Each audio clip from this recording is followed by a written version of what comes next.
თქვენი პარტიის რეაქცია და კომენტარი თუ შეიძლება მოვისმინოთ ივანიშვილის სანქციების ფაქტზე. რას მისცემს ეს პროცესი, რას დააკლებს ივანიშვილს?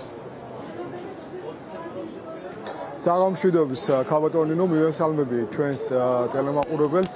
ნებისმიერი სანქცია, ნებისმიერი ეს წინსვლა იმასთან დაკავშირებით, რომ ქართველი ხალხი იბრძვის მოპარული არჩევნების დასაბრუნებლად, მისი კონსტიტუციური უფლებების დასაბრუნებლად დაკავშირებულია ისევ და ისევ ქართულ ხალხთან, რომელიც აქ რუსთაველზე დგას და უკვე 30 დღეა იცავს იმ უფლებებსა და თავისუფლებებს, რომელიც მათ მინიჭებული აქვთ საქართველოს მოქმედი კონსტიტუციით და ეს უფლებები მათ მოპარა და წაართვა ივანიშვილმა. და ნებისმიერი სანქცია, რომელიც იყო მანამდე ივანიშვილის დასანქცირებამდე, ისიც და ეს სანქციაც პირდაპირ კავშირშია ამ ადამიანებთან, ამ ქართულ ხალხთან, რომლებიც იბრძვიან თავისუფლებისთვის. და მე აქვე ხაზს გავუსვავ იმას და თქვენს დამეთანხმებით, რომ ალბათ ბოლო 30 წლის განმავლობაში პირველად არის ის შემთხვევა, ესე ნათლად გამოკვეთილი, როდესაც კონსტიტუციური პრინციპი ხელისუფლების წყაროა ხალხი ეს ცალსახად უკვე ჩამოყალიბდა და ეს რომ ხელისუფლებას ფლობს ხალხი აქ რუსთაველზე ეს ნათლად დასტურდება, ასე რომ ამას სჭირდება ახლა უკვე რეალიზება იმისა, რომ კონსტიტუცია დაიბრუნოს ხალხმა ის ძალაუფლება, რაც მათ კონსტიტუციით ეკუთვნის და ის სანქციები და ნებისმიერი როგორც გარე ძალებისგან, ჩვენი სტრატეგიული პარტნიორებისგან ზეწოლა ივანიშვილზე ეს იქნება სანქციები თუ სხვა მეთოდები, პირდაპირ მიმართულია და იქნება მიმართული იქეთკენ, რომ მან ეს ავტოკრატიული ქმედებები შეწყვიტოს, დაუყოვნებლივ გაათავისუფლოს უკანონოდ დაკავებული მომიტინგეები, რომლებიც არიან ნაწამები, რომლებიც არიან რომელთაც მოეპყრონ არაადამიანურად და დაუყოვნებლივ დანიშნოს ახალი არჩევნები. ეს არის ერთადერთი გამოსავალი და ის სიგნალი, რომელიც ახლა მის მიმართ განახორციელა ჩვენმა სტრატეგიულმა პარტნიორმა ამერიკის შეერთებულმა შტატებმა დასანქცირებით, მიუთითებს იმას, რომ ის გონს მოეგოს და დროზე გააკეთოს ის ნაბიჯები, გადადგას ის ნაბიჯები, რაც მე უკვე მოგახსენეთ. ანუ გაათავისუფლოს დაუყოვნებლივ პოლიტპატიმრები, რომლებიც მისი პირადი მძევლები არიან და დანიშნოს ახალი არჩევნები. აი, ლოგიკა რა არის აქ, ბატონ ზაზა, თუ კი დასანქცირებამდე მას ეს არ გაუკეთებია, რატომ გააკეთებს დასანქცირების შემდეგ? აქ რა ლოგიკაა, რაზე არის გათვლა და ზოგადად ოპოზიცია და თქვენი პარტია როგორ გამოიყენებს პრაგმატულად მისი მისამართით ასეთი დონის სანქციას?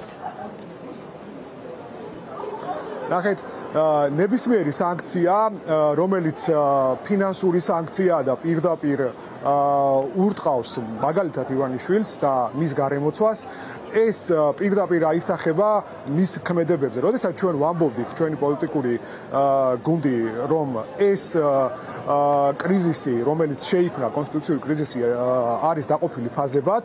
პირველი ფაზა ჩვენ უკვე ხედავთ, რომ არის მილევად რეჟიმში. მეორე ფაზა უკვე შესაძლოა ჩვენ არ ველოდით, რომ ყოფილიყო, თქვათ, დღეს და არ ყოფილიყო ხვალ ან ზეგ და მოხდა ეს დღეს. შედარებით ადრე მოხდა მეორე ფაზის დაწყება, რასაც ფინანსური სანქციები ქვია.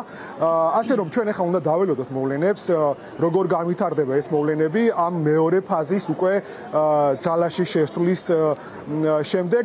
ასე რომ ყველაფერი წინ არის. ახლა რას მოიმოქმედებს ივანიშვილის გარემოცვა, მისი არალეგიტიმური ხელისუფლება, ეს ცოტა რთული სათქმელია წარმოსადგენია, თუმცა ის რომ სანქციები თავის შედეგს გამოიღებს გარკვეულწილად და დიდწილად, ამას ჩვენ ვხედავთ. მათ განცხადებებში, მათ მოქმედებებში ჩამოშლის პროცესი უკვე დაწყებული აქვს მათ. ახლა მთავარია რომ ეს ქართულ ხალხზე არ გადავიდეს, როგორც ჩვენ არაერთხელ აღნიშნავს, მაგალითად იგივე ვიზის ლიბერალიზაციასთან დაკავშირებით ეს არ უნდა შეეხოს ქართულ ხალხს, ეს უნდა შეეხოს იმ ადამიანებს, რომლებმაც ძირი გამოუთხარეს ქართულ დემოკრატიას, რომლებიც აგრძელებენ ქართული ხალხისთვის ხალხისაგან ხელისუფლების მიტაცებას, არალეგიტიმურ ქმედებებს, მათ უნდა დაკისრებოდათ სანქციები და ჩვენ როგორც ვამბობთ, ისე მიდის ეს ყველა ყველაფერი, რომ მათ დაეკისრათ სანქციები და არა ქართულ ხალხს.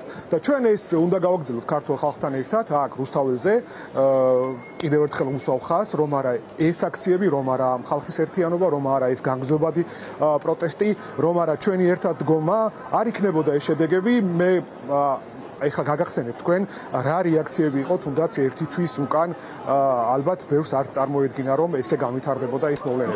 თუმცა მოვიდა ეს დროც, დადგა ეს დროც და ახლა ჩვენ უნდა გავაგრძელოთ პროტესტი. კი არ უნდა მოვდუნდეთ პირიქით, უნდა გავაგრძელოთ ეს პროტესტი, რათა კიდევ უფრო მეტად სიგნალი მივცეთ ჩვენს პარტნიორებს, კიდევ მეტი ქმედებებისკენ, რათა მოვიდეს ივანიშვილი გონდს და დროზე დანიშნოს ახალი არჩევნები.